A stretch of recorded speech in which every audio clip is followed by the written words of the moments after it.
Hi, I'm Debbie. And I'm Amy, and we are Tessie Pearl, a community for widows. Today, we're going to talk about travel. And for some, that can be exciting, and for some, that can be like, whoa, especially after the death of a loved one. But today, we're going to talk about how it can be therapeutic. So first, I'm going to have Debbie introduce a little bit about her trip she went on in the last couple of months. So tell us a little bit about it. Well, we had the opportunity to go to Norway, and normally when we take a trip, we a day or two here, and it's just movement all the time. This trip, we were in Bergen, Norway, which I highly recommend. It is gorgeous. But we were there for 5 or 6 days, and in the same hotel. And it was a fun hotel. It was called the Moxie Hotel, and it's for a little younger audience, and they don't have the lobby. It was the gathering place, and it had a bar and food. And we, being there from day after day, we found that the locals all came and enjoyed. So we got a real feel of the people that lived close by. Most of them were a younger clientele. And so it was just really, really fun. And we got to kind of get a feel of how life was in Norway. And it was just really, really fun. That's neat. So describe for me, I'm going to have you play pretend. Mm-hmm. Pretend you have recently lost, whether it's a spouse or a loved one, and enough time has gone by that you're open to travel. And describe for me how it would have felt going on a trip like this, from having to book the experience, to the anticipation of what was to come, to traveling on train or however you did from place to place, to living and seeing the people and the culture. Just kind of from those eyes and that lens, go. When I travel with my husband, I really do lean on him to help with the subways, and the bus schedules. So I'm pretty good at booking airlines and getting there. But once we are in a city, I do tend to lean on him to help us get around once we get there.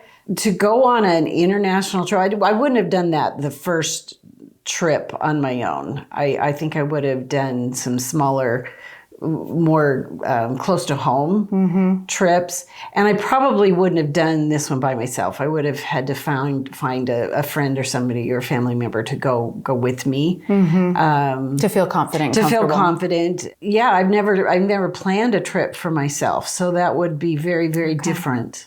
Well, I am in the middle of planning a trip. And I'm usually the one who plans everything from the train rides to every place we're going to go.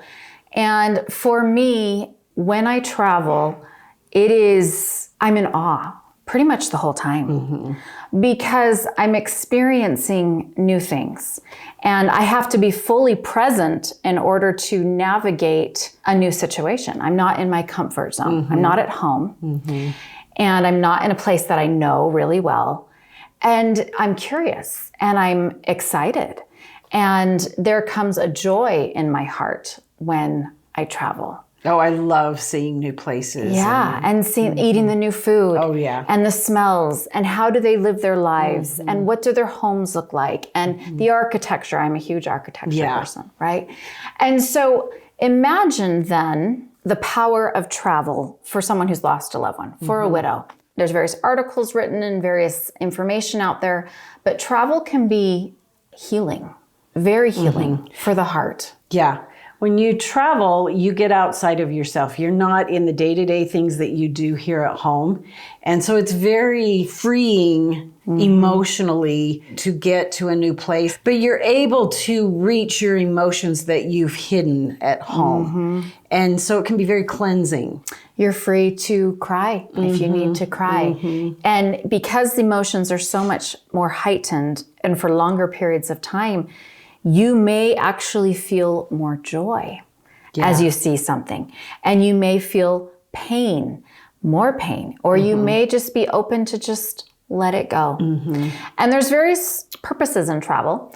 Sometimes you may want to travel to a place that was always a dream, a place you were going to go on your bucket list with your spouse, to remember him and to create that dream that he never got to have. There may be a time where you travel just to restore your heart and soul, and it's all about pampering. From spa days to relaxing maybe by a beach or in the mountains or wherever your heart feels that love and that joy. Or it may be going back to a fond place that was your spouse's favorite place, or maybe your favorite place, because that's tender to you and it would bring you that joy. I think my first place would be to go to New England, because I keep trying to go, but my husband says he's already been there. That's true. He grew up over on that side of the States. Yeah. So there's places that you maybe didn't visit as a couple, and you still want to experience that. But it can be a way to reignite that divine spark that we keep talking about. It's a way to open up the heart and the soul and realize that there's more out there than just where you are in your house and in your community, and that there can be hope on the other side.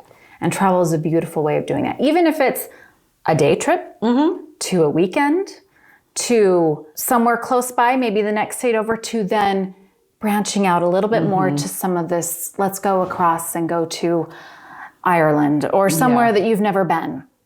Well, and this is why Tessie Pearl is providing an opportunity to travel, because we realize that most of you have lost your travel partner, and we want to make it very easy and convenient and fun to pack your bags and join us in a variety of different places. This next year, 2025, we are planning a European river cruise as well as a Caribbean cruise. And these are opportunities for you to bring a friend and travel with Tessie Pearl. Yeah. And not just to bring a friend, but there will be a group of other widows. So that's a safe space. You can rely on each other. You're not alone. Yeah. There's a community there. It's all planned for you. Yep. And it's all planned for you. So we are excited to offer that. You can look for those details at tessiepearl.com and find more information on our social media at Tessie Pearl Community. Thank you. Have a great day.